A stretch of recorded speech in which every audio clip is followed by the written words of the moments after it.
Ready? Yes. Okay. My name is Elvis Fουέντες and I'm a PhD student at Rutgers University. And at the moment I'm working as independent curator, organizing exhibitions in different places in the US. Okay, well, the education in Cuba is very much like in the former Soviet Union, because they basically replicated the same system.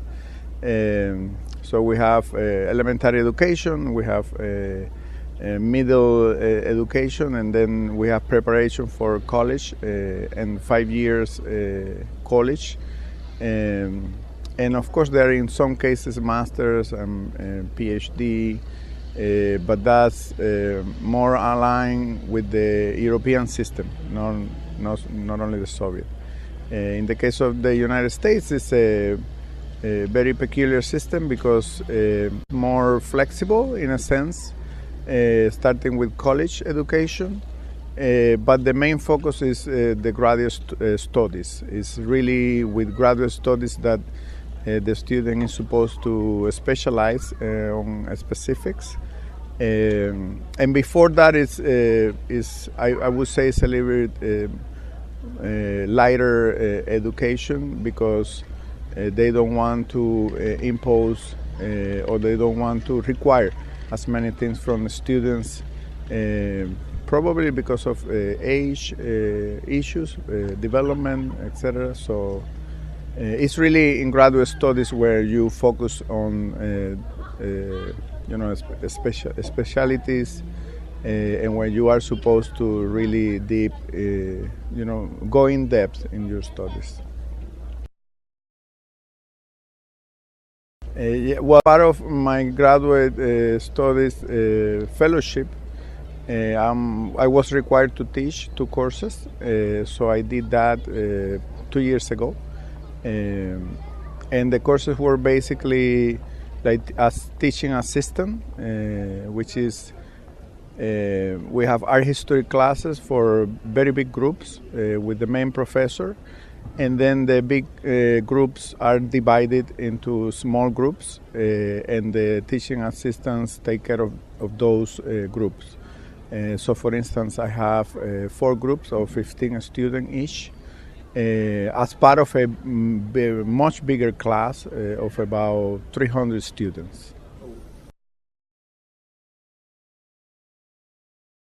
Well, okay, so my PhD is in art history.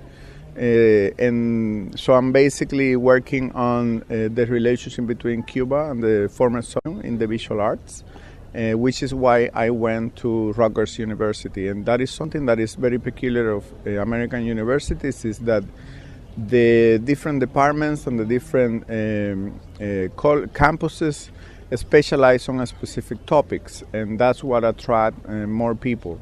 For instance, in the case of Rutgers University, they have a very important program of Soviet and post-Soviet studies, which is encompassed also with the Slavonic and Russian cultures and literature. So if you are interested in that area in particular, you will go to Rutgers, or other universities also have this kind of program. But the case of Rutgers is that they also, in the case of art history, they're also attached to the Simile Museum, which is a very important museum with the largest collection of Soviet and post-Soviet art in the United States and outside of Russia. So it's really a good opportunity because you can combine the academic studies with the work in the museum of the education.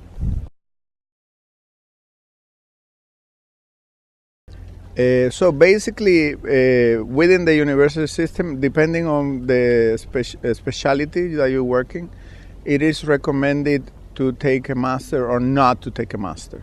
For instance, in art history, which is my case, as well as in other humanities subjects, it is recommended that you go directly for the PhD, because the master is not. It's not anymore that uncommon. So everybody has mastered at least In some cases, people have more than one. So the idea would be that you go directly into the PhD.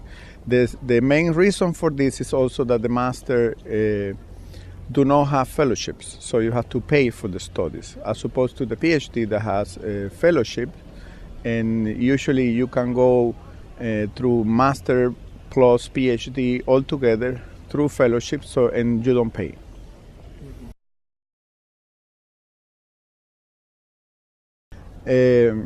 Well, the academic work in the U.S. is basically focused on a specialization. So you're really supposed to dominate the topic that you are developing and you're studying on. So it's a very rigorous process of studies. For being accepted to a program is really hard. And in many cases, it is recommended that you apply to several universities, not only one program, but several, because most of the time you're going to be rejected in many cases, especially because the PhD programs now are tending to discard paid, paid tuition. And they're going through the fellowship system. So most of the universities now offer fellowships. So for the PhD student, it's really good because it's a source of income, of course. And during the crisis, for instance, it was very important. Many people were going back to the university because they couldn't find jobs, but they could find a fellowship in a university. So it was really helpful in that sense. The other important thing, as I was saying, it's a very rigorous process to be accepted, and especially to have a fellowship. But there are many different kind of fellowships, not only within the university, but also outside the university. And you could be applying at the same time to fellowships within the university and outside the university. And those fellowships are really good in terms of supporting for instance, minority immigrants and things like that, because the United States is really interested in attracting international students. It's part of what make the education system there stronger, that they really attract a lot of talent from all over the world. I think that's a difficult question, because I think it depends on the specific field.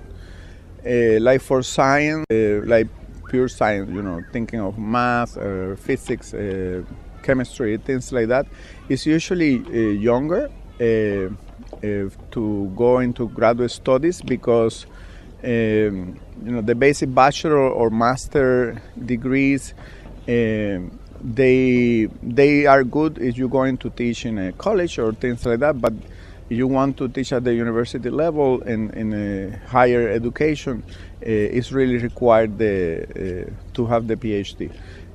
As opposed to the humanities, in which in many cases you are more required of actually having some experience, like job experience. So you are supposed to probably go into a master program, and after you graduate master, for a few years you acquire some experience in the labor market. And then afterwards you can go back for the PhD. Although that is changing, as I was saying before, it's changing a little bit, because right now, why I decided to go directly into the PhD program, more and more institutions and universities, museums, this kind of cultural institution where you can find a job, that are requiring the PhD degree. So it's really becoming more and more common that young students go into the PhD programs. For instance, in my year, I was the oldest student, because I actually have more than 15 years of curatorial practice and experience. So I was like the old guy in the room. They were all very young people, and it was quite good for me, because everybody was coming to ask me for advice and things like that. I felt like very old person, very responsible for some of them, but it was really great experience.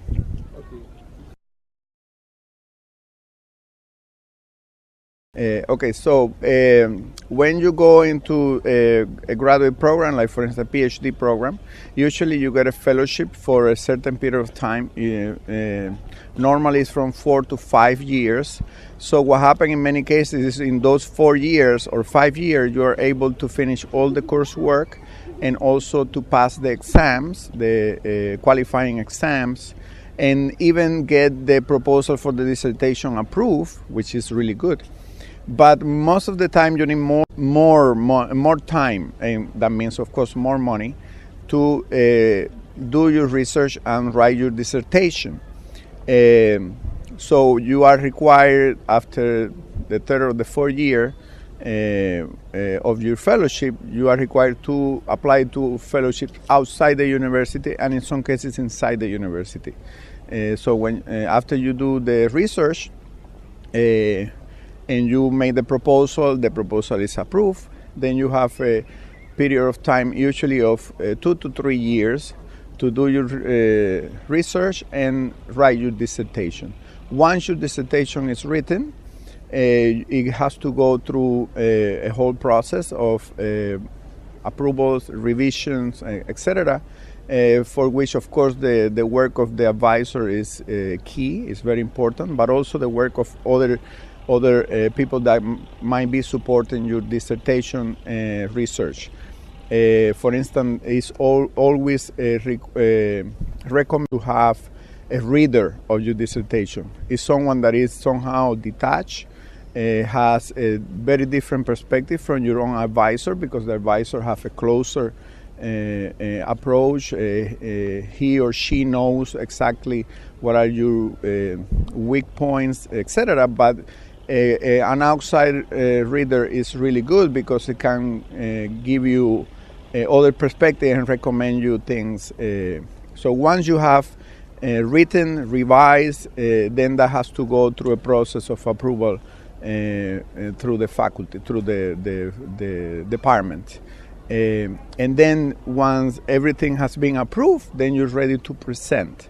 So the defense of the dissertation is more of a formal thing, because the dissertation has already been read and approved and everything, but you have to be able to deliver a good speech, make a nice presentation, people get bored.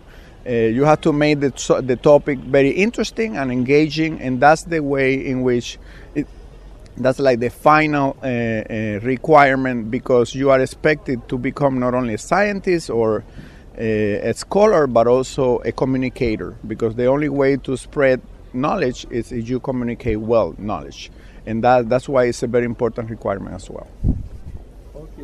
Okay. So I would recommend that you follow this, because this is just the beginning, but they're going to bring a lot of interesting people. And what is important is that it's closer than you think. The possibility of studying in the U.S. and developing your career in the U.S. Because it's a country made of immigrants. I'm from Cuba. I went to when I was 28, which is not even like too young. I was already a curator with some experience, and I decided to do my PhD when I was 38. So it's really up to you to decide when is the right time. And I don't know. There's many opportunities, and ученых пусть ученых станет больше. Пусть ученых станет больше. Пусть ученых станет больше. Пусть ученых станет больше. Спасибо.